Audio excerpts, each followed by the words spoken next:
What's up guys? So today we have a pretty packed video. We are going to be installing our freshly rebuilt L28, doing all the plumbing and electrical, and installing new gauges and even an exhaust. So there's a lot to get through, so let's get started. So to start things off, we just have a collection of various engine bay accessories, and we're just going to black everything out using the same Eastwood underhood black that we coated the engine bay with.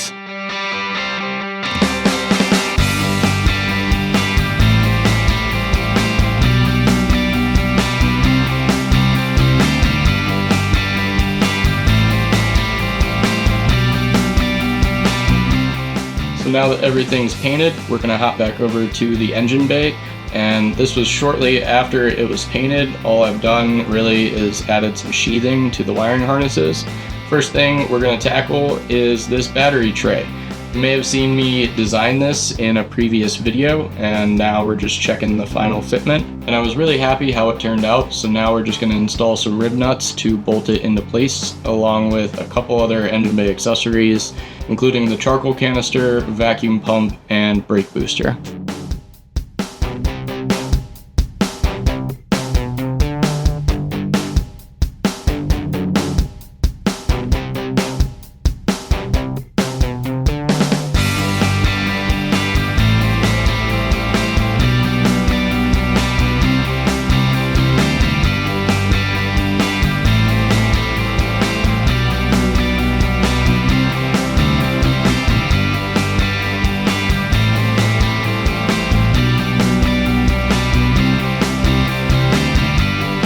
So after installing the coolant overflow tank and the wiper motor, we're going to move on to installing the intercooler. So this intercooler, I got it in a kit from CX Racing, which included all of the intercooler piping as well. And I would say for the stock setup, it's probably a little bit overkill, but since I'm going to be running a bigger turbo, I think it's exactly what I need to keep my intake temps down. Next on the list, we're going to be installing the headlights and fenders. So for the headlights, I had a really tough time finding the correct hardware to reinstall them with. So I ended up getting a kit from the Z store that had everything I needed, including these plastic square inserts.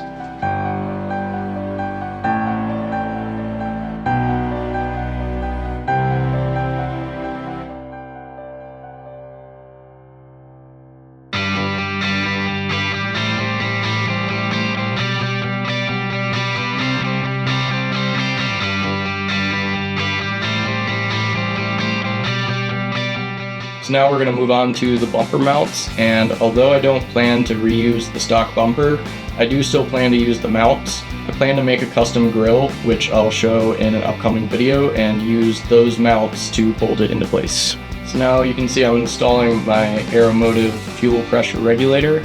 It's going to be set to 42 psi per my injectors, and you can also see that I have an inline fuel pressure sensor, which will send signal to one of my gauges.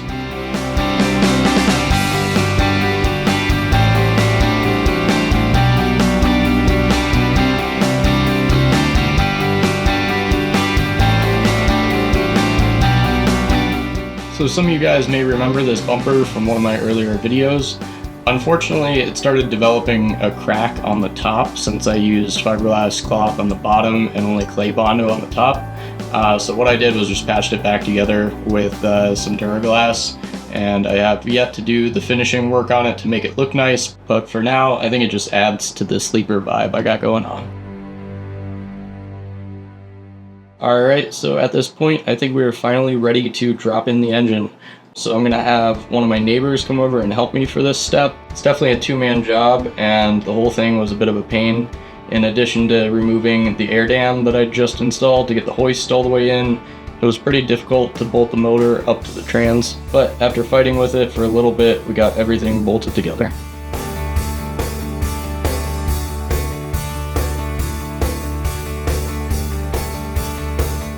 So now that the motor is in the car, everything looks great, but there is one small problem with my downpipe and my dump tube. So all the measurements for this were taken while the engine was being rebuilt. So when I went to install it, we have a crash with the bell housing. So unfortunately, that means that I'm gonna have to chop up this nice pretty part. It's just gonna be a quick fix for now, and then I'll go back and redo it a little later. What I'm gonna do is just cut off the dump tube flange and part of the pipe and use that to mount some flex tubing. It's quick and dirty, but it'll get the job done, and then later on in the video we're gonna be welding up a new downpipe.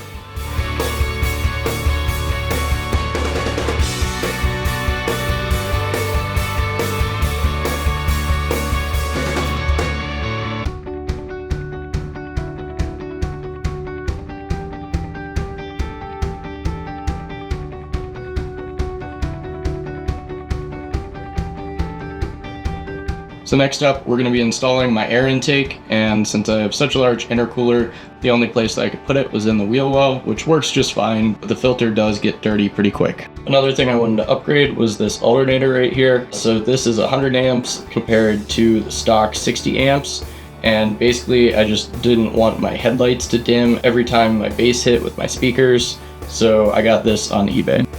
Next up is this Champion 3-core radiator with 2 FF Dynamics electric fans on it. It's advertised up to 600 horsepower, so it should be plenty for my cooling needs.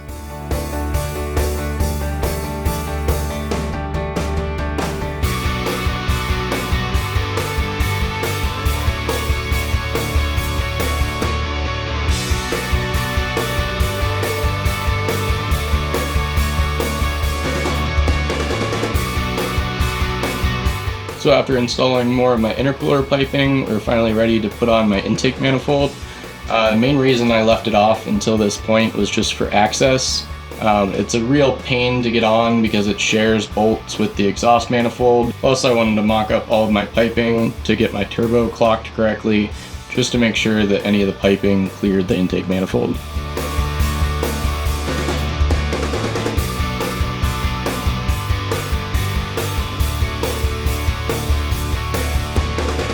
At this point, I'm ready to finish plumbing all of my fuel lines and start wiring my fuel injection wiring harness.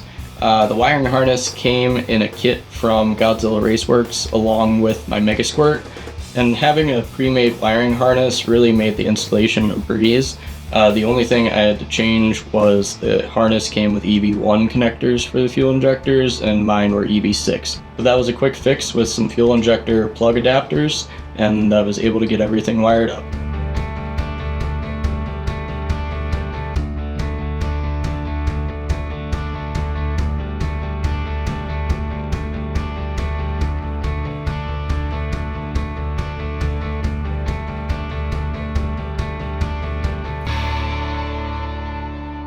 Next, we're going to be installing this Mishimoto 25-row oil cooler, and unfortunately it didn't come with any brackets or mounting provisions, so the only place that I could put it was mounted to the intercooler. This isn't ideal because it restricts airflow, but I'll relocate it eventually.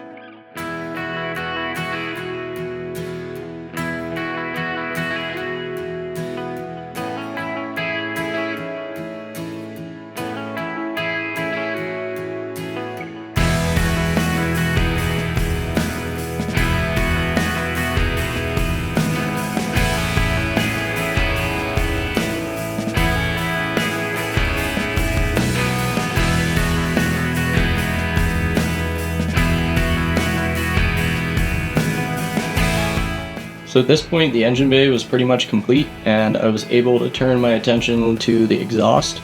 So I got a full 3-inch stainless exhaust from CX Racing, but I did want to customize it a little bit and add a Varex valve muffler, partly to keep my neighbors happy and partly to go along with the sleeper vibe that I have right now.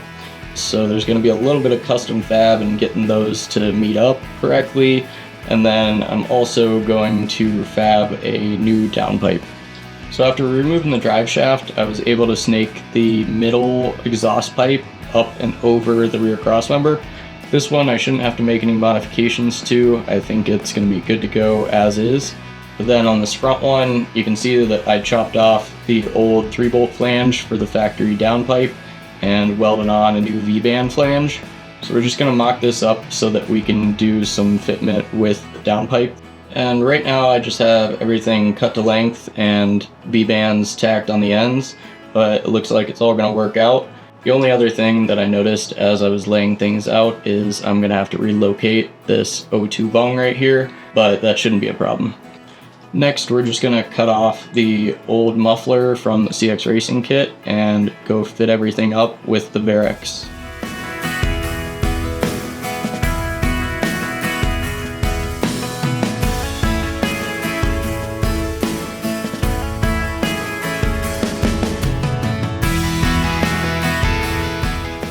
So after fitting everything up and tacking it in place, I took it all out and fully welded it.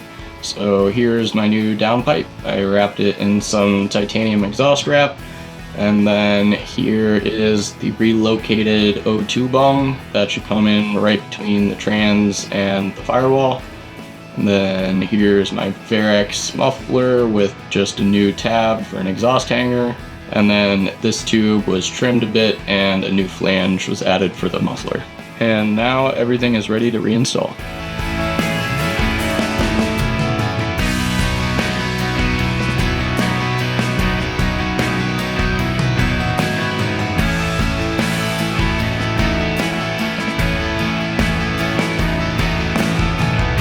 Alright, so the exhaust is all done and I'm really loving how it turned out. I'm really glad that I went with the Varex muffler and I can't wait to hear how it sounds, but before that we have to work on getting all of our gauges installed. So we have 9 Glowshift gauges that are installed in the dash at the moment. The dash is in the middle of some upholstery work, but because I was anxious to get the car running, I decided to just install it as is. But before we get into the wiring, here's a quick look at the completed engine bay. I think everything turned out really nice. But now we're going to head to the interior, and I've started a lot of the wiring just to test the functionality of the gauges before I do the final install. So you can see that I've used a DIN rail right here to manage a lot of my wires. And then this box back here is actually a fuse and relay box for my Megasquirt. But at this point, I think we are ready to do the final install of the dash and hook up all the gauges.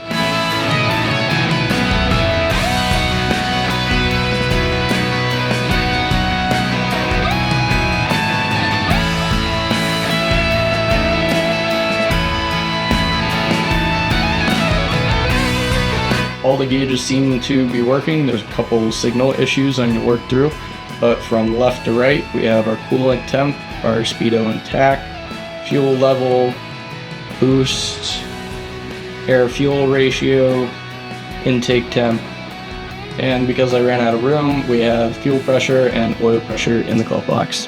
And I gotta say, I'm loving how this gives it a real resto mod look. And now, after we get everything reassembled, we will finally be ready for a first start.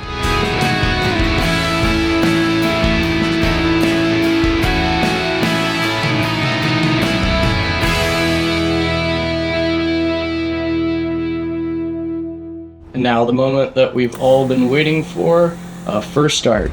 So key on, all the gauges work, fuel pump kicked on, got my laptop over here for my Megasquirt.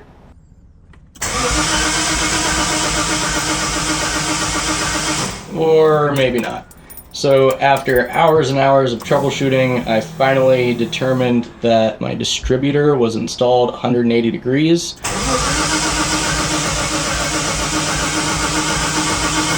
So all I did was switch some of my plug wires and that fixed the issue, and I was finally able to start it.